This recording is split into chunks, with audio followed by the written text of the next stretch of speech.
नहीं, वो वीडियो मैंने देखा है और एक बिहारी होने के नाते मुझे शर्म आई और किसी भी बिहारी को शर्म आएगी। और नीतीश कुमार जी से कम ऐसी उम्मीद नहीं थी। लेकिन आप कहते हैं ना कि जो संघत होता है ना, वो संघत का मामला है। और आपने देखा होगा कि एक नवीन बाबू जो मुख्यमंत्री थे उड़ीसा के, एक हाथ हिल जाने की वजह से उसको कितना बड़ा मुद्दा बनाया और बना करके उनको सत्ता से बाहर करने का काम किया, जो उनके साथ सालों से उनके साथ रह रहे थे।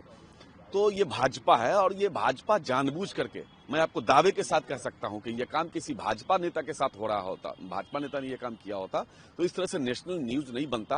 भाजपा ने इस न्यूज को बनाया है सिर्फ उनको बीमार घोषित करने के लिए। और आपको पता होगा कुछ दिन पहले जदयू के दो बड़े नेता अमित शाह से मीटिंग किए थे। ये बाहर खबरें भी चली थी कि भाई नीतीश कुमार की जगह किसको बनाया जाए, क्या किया जाए, नीतीश कुमार जी को कैसे हटाया जाए। तो ये सारी रणनीति बना रहे थे। तो उसी रणनीति का ये एक हिस्सा है। और उनकी जो भुजा पार्टी है नीतीश जी की, उस भुजा पार्टी ने किस तरह से आपस में तय किया कि कैसे नीतीश जी को एक बीमार और क्या क्या साबित करके उनको कैसे किनारे लगाया जाए।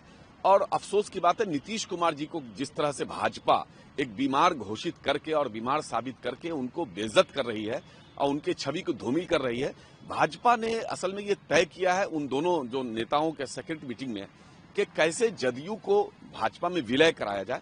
तो जदयू को भाजपा में विलय कराने की रणनीति है और इस तरह की हरकत पूरे देश को शर्मसार कर रहा है। बिहार कम से कम इस तरह की चीजों को कभी पसंद नहीं करता है।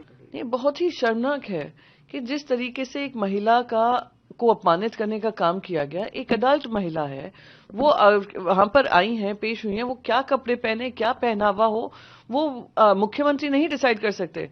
ना कोई माता, ना कोई पिता, ना कोई डिसीजन ऐसे ले सकता है पब्लिकली उनको ह्यूमिलिएट करें।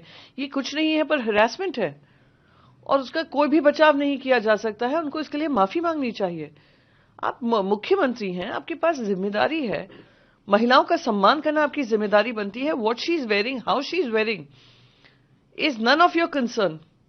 आप वो आई थी उस मंच पर, आपसे आप जो स्कीम का उनको फायदा दे रहे थे वो लेने, पर उस तरीके से उनकी बेइज्जती करना, अपमानित करना, ये कहीं भी सही नहीं है और मुख्यमंत्री को इसके लिए माफी मांगनी चाहिए। बहुत अशोभनीय आचरण था मुख्यमंत्री जी का। मुख्यमंत्री जी को पूरे बिहार राज्य के से और पूरे देश की महिलाओं से क्षमा मांगनी चाहिए। ऐसा लगता है कि मुख्यमंत्री जी शायद अपना दिमाग का संतुलन खो चुके हैं या उनके दिमाग, उनके अंगों पर शायद अब राज नहीं कर पा रहे हैं, या क्या बात है, अस्थिरता है, मानसिक रूप की अस्थिरता है, और या फिर भारतीय जनता पार्टी की संगत का असर, क्योंकि भारतीय जनता पार्टी की संगत में भी तमाम लोग बिगड़ जाते हैं। तो ये जवाब भारतीय जनता पार्टी को और मुख्यमंत्री नीतीश कुमार को देना चाहिए। अगर वो इस तरीके से किसी भी महिला की इज्जत के ऊपर हाथ डालेंगे तो ये स्वीकार्य नहीं है। मुख्यमंत्री जी का आचरण अशोभनीय ही नहीं, गैर जरूरी भी है और बहुत शर्मनाक है। भारतीय जनता पार्टी को और उनके सहयोगी दलों को इससे उस महिला से माफी मांगनी चाहिए। देखा है वो वीडियो, निश्चित तौर से बहुत ही दुर्भाग्यपूर्ण है।